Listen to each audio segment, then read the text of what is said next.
Bukalah hati kami Tuhan untuk mendengarkan sapaan firman-Mu yang menjadi kehidupan dan penuntun di dalam hari-hari kami. Karena kasih-Mu yang menghantarkan kami di rumah-Mu yang kudus ini. Bahkan juga dimanapun kami dapat mengikuti ibadah pada sore hari ini. Kami serahkan semuanya ke dalam tangan pengasihan-Mu Tuhan. Berfirman-Lah Tuhan, karena kami telah ada dan siap sedia mendengarkan. Di dalam Kristus Yesus kami berdoa dan bersyukur. Amin. Shalom bagi kita semua. Bapak, Ibu, dan Saudara yang terkasih, firman Tuhan untuk kita pada Minggu Estomihi pada sore hari ini tertulis dalam kitab Yesaya pasal 55 ayat 10 sampai 13. Demikian firman Tuhan, mari kita ikuti bersama-sama. Saya akan bacakan bagi kita. Sebab seperti hujan dan salju turun dari langit dan tidak kembali ke situ, melainkan mengairi bumi, membuatnya subur dan menumbuhkan tumbuh-tumbuhan, memberikan benih kepada penabur dan roti kepada orang yang mau makan. Demikianlah firman-Ku yang keluar dari mulut-Ku. Ia tidak akan kembali kepadaku dengan sia-sia, tetapi ia akan melaksanakan apa yang ku kehendaki dan akan berhasil dalam apa yang kusuruhkan kepadanya. Sungguh, kamu akan berangkat dengan sukacita dan akan dihantarkan dengan damai. Gunung-gunung serta bukit-bukit akan bergembira dan bersorak-sorai di depanmu. Dan segala pohon-pohonan di padang akan bertepuk tangan. Sebagai ganti semak duri akan tumbuh pohon sanobar. Dan sebagai ganti kecubung akan tumbuh pohon murad. Dan itu akan terjadi sebagai kemasyuran bagi Tuhan, sebagai tanda abadi yang tidak akan lenyap. Demikian firman Tuhan untuk kita pada sore hari ini. Terpujilah nama Tuhan. Bapak, Ibu, dan Saudara yang terkasih dalam nama Tuhan Yesus Kristus,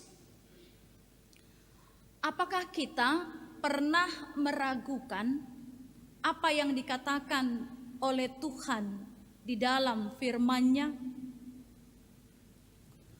Mungkin dalam satu titik dan satu keadaan tertentu, ada saja orang yang mungkin meragukan. Seperti kalau firman Tuhan katakan dalam Matius pasal 7 ayat yang ke-7. Mintalah, maka akan diberikan kepadamu. Carilah, kamu akan mendapat. Ketoklah, maka pintu akan dibukakan bagimu. Akan tetapi, ada orang yang berkata, saya sudah meminta, tapi tidak diberikan. Saya sudah mencari, tapi tidak menemukan. Dan saya sudah mengetuk berulang-ulang, tapi pintu tidak pernah terbuka. Atau mungkin ada yang mengatakan, apakah memang benar-benar firman Tuhan yang dikatakan itu hanya berlaku pada segelintir dan sebagian orang saja? Kita dalam kehidupan yang sudah berlaku dengan benar, tetapi kenapa banyak juga masalah, atau bahkan seperti penyakit COVID sekarang masih kena kepada orang-orang dikatakan orang-orang benar, bahkan sampai mengambil nyawanya. Atau bahkan banyak kesulitan-kesulitan dan masalah-masalah yang datang. Apakah memang benar-benar firman Tuhan itu bekerja dan firman itu benar-benar berlaku ada pada setiap orang? Makanya saya katakan tadi Bapak Ibu dan Saudara yang terkasih, mungkin dalam suatu waktu kadang kita meragukannya. Sama seperti orang Israel di dalam pembuangan mereka, di dalam penderitaan mereka. Sudah jauh-jauh hari difirmankan oleh para nabi-nabi bahwa mereka suatu saat akan keluar, akan dibawa kembali ke kampung halaman mereka, akan meninggalkan penderitaan mereka, akan meninggalkan tempat mereka diperbudak selama ini. Akan tetapi kapan hal itu terjadi? Atau mungkin sama seperti pertanyaan banyak orang, kalau memang harus terjadi, kenapa mesti lama? Kenapa mesti sering ditunda? Kenapa tidak segera dilaksanakan? Nah, Bapak Ibu dan Saudara yang terkasih, kalau kita katakan tadi ada pertanyaan, ada meragukan tentang firman Tuhan, akan tetapi dalam kehidupan kita sebagai orang percaya, kita akan tetap mengatakan, dan kalaupun kita terbentur pada kenyataan dan pada realita kadang tidak seperti atau berbeda daripada apa yang kita baca, kita imani dan yang kita terima.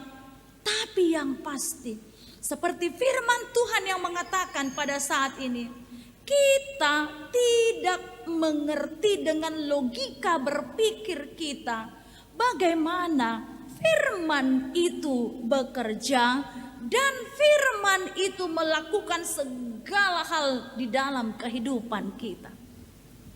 Seperti yang dialami oleh bangsa Israel di saat mereka menunggu kapan pembebasan itu akan datang. Tapi sudah berulang dan terus-menerus didengungkan kepada mereka, kamu akan kembali, kamu akan meninggalkan tempat ini, dan kamu akan bersuka cita. Dan dengan caranya yang ajaib dan tidak pernah terpikirkan oleh manusia, Tuhan menghantarkan mereka kembali dari pembuangan mereka.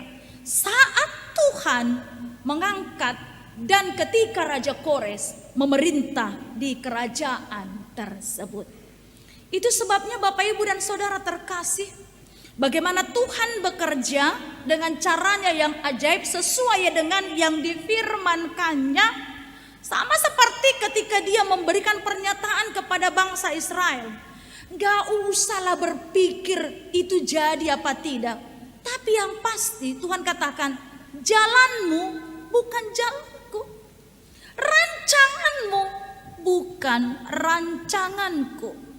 Sebagaimana jauhnya tanah ini sampai ke langit, bahkan lebih dari situ jauhnya pemikiran kita tentang bagaimana jalan pikiran Tuhan. Tapi Bapak Ibu dan Saudara yang terkasih, kepada kita dikatakan, sekalipun mungkin ada pada satu titik orang-orang atau bahkan kita mungkin bertanya kepastian daripada apa yang difirmankan Tuhan.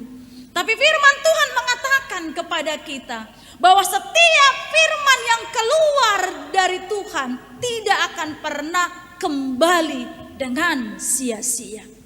Itu dianalogikan seperti hujan dan salju.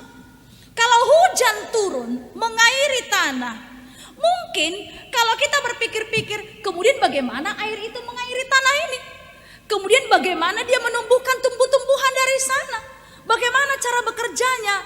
Kita tidak akan pernah mengetahuinya, kecuali itu adalah rahasia dan pekerjaan Tuhan. Karena itu kalau dikatakan, firman itu tidak akan pernah kembali dengan sia-sia. Bapak, Ibu dan Saudara yang terkasih, kepada kita dikatakan bahwa setiap Tuhan memberikan firman itu kepada kita, apapun yang kita terima yang dikatakan oleh Tuhan, bagi mereka yang membuka hatinya dan yang menerima, firman itu akan berbuah. Sama seperti epistel kita tadi. Kalau ia jatuh di tanah yang subur, ia akan menghasilkan buah 30 kali lipat, bahkan berpuluh-puluh kali lipat buat orang yang menerimanya. Tapi buat mereka yang tidak menerimanya, firman itu sampai tapi tidak menerimanya, firman itu juga bisa menjadi teguran. Seperti yang dikatakan oleh Paulus kepada Timoteus, firman Tuhan itu tidak hanya mendidik, tidak hanya mengajar, tapi juga menegur, tapi juga mengingatkan kita. Oleh karena itu, setiap firman yang kita dengarkan, Bapak, Ibu, dan Saudara terkasih, mau berapa kali pun kita dengarkan firman dalam satu hari, mungkin mulai kita bangun tidur, kita membaca renungan, mungkin kita selesai sarapan, saat bekerja, saat sore, saat malam sebelum kita memejamkan mata. Satu hal yang pasti, firman Tuhan itu tidak pernah sia-sia. Mungkin yang kita dengar firman sekarang ini, berapa bulan yang lalu itu sudah kita dengar. Atau bahkan juga sepertinya minggu yang lalu firman Tuhan itu bunyinya seperti itu. Kenapa bisa sama?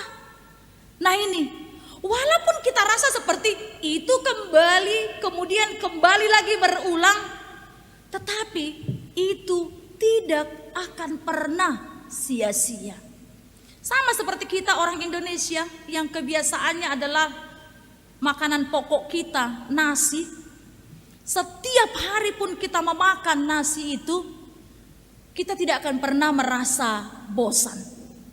Kecuali buat orang-orang tertentu yang dalam program-program yang mungkin mengurangi gula, atau mungkin dalam program-program diet dia. Tetapi yang pasti, kalau kita memakan nasi ini 3 kali satu hari, mungkin juga bentuknya sama, hanya mungkin lauknya yang berbeda, tapi dengan kita mengkonsumsinya secara teratur, kita bisa melihat. Nah, makanya kita bisa heran kalau bertemu dengan seseorang yang beberapa lama belum ketemu. Lah, kamu sudah segini besarnya, apalagi anak-anak sekarang ya, cepat-cepat sekali pertumbuhannya. Lah, sudah segini, kemarin masih segini, sekarang sudah bertumbuh dengan pesat. Itu tiap hari dikonsumsi, memberikan kepada tubuh. Lebih dari sanalah kita menerima firman Tuhan itu. Bagaimana firman ini kepada kita tidak hanya memberikan pertumbuhan, bahkan dikatakan tadi melipurkan hati kita. Dikatakan juga menegur langkah kita. Bahkan juga dikatakan tadi membawa kita kepada tujuan yang terbaik. Itu sebabnya setiap hari kita akan selalu dan harus merindukan firman Tuhan itu. Kalau kita tidak merindukan lagi bersekutu dengan firman Tuhan, hata bata mandok, nggak perlu si pikiran ngulu partodiota. Kalau kita tidak merindukannya lagi, kalau kita tidak merindukan lagi untuk membaca firman Tuhan ini, tidak merindukan lagi untuk bersekutu dengan Dia, sebenarnya kita bisa dikatakan tubuh ini saja yang hidup, tapi iman, roh kita pada hakikatnya sudah mati. Itu juga yang membawa kita hadir pada saat ini, bersekutu di gereja ini. Saya yakin mungkin di antara kita semua ini juga tadi sudah banyak juga yang mendengar khotbah. Sudah banyak yang mendengarkan tentang firman Tuhan ini. Apalagi dalam zaman sekarang ini, live streaming di mana-mana, online untuk mendengarkan firman Tuhan itu di mana-mana. Mau berapa puluh kali pun khotbah bisa kita dengarkan. Ya Bapak, Ibu, dan Saudara terkasih, tapi kita datang bersekutu, mendengarkan firman Tuhan itu pada saat ini juga. Kita juga mau terus-menerus mau katakan, Tuhan, hatiku haus untuk mendengar firman-Mu.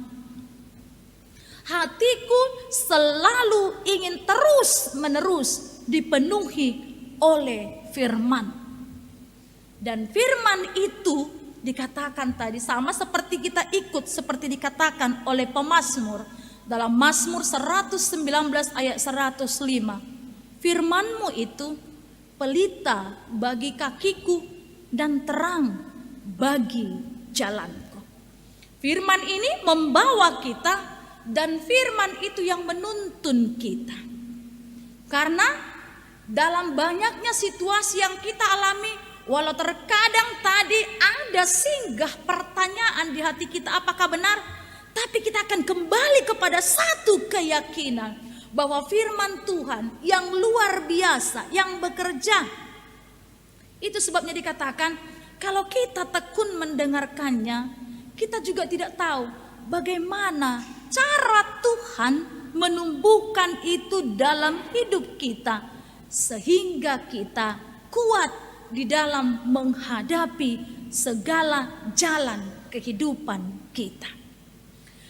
Kemudian yang kedua, Bapak Ibu dan Saudara yang terkasih, dikatakan firman Tuhan itu membawa kepada kita sukacita.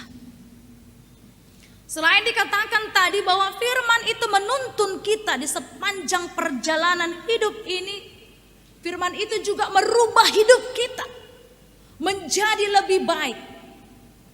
Firman ini yang dikatakan kepada orang-orang Israel yang di pembuangan. Saat kamu akan kembali, maka bukan hanya kalian yang bergembira. Pohon-pohon, bukit-bukit dan segalanya, gunung-gunung bergembira dan bersorak-sorai di depan. Dan dikatakan sebagai ganti semak duri akan tumbuh pohon sanobar, dan ganti kecubung akan tumbuh pohon murad.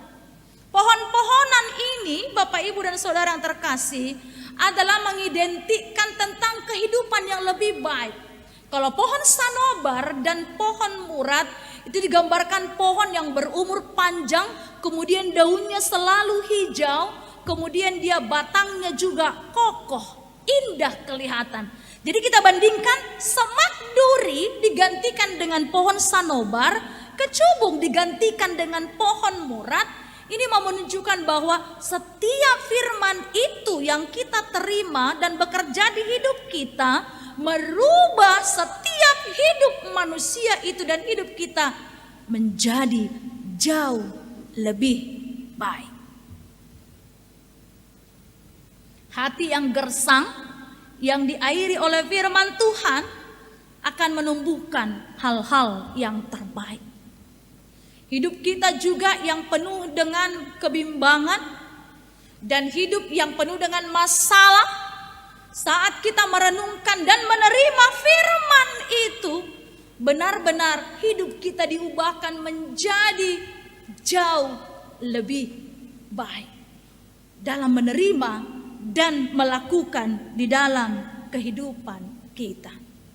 Karena itu Bapak Ibu dan Saudara yang terkasih, dalam apapun yang kita terima dan kita alami di hidup kita ini, tetaplah berpegang kepada firman Tuhan.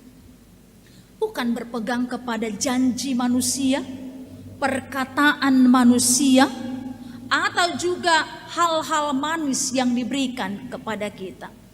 Tapi kembali kepada firman Tuhan.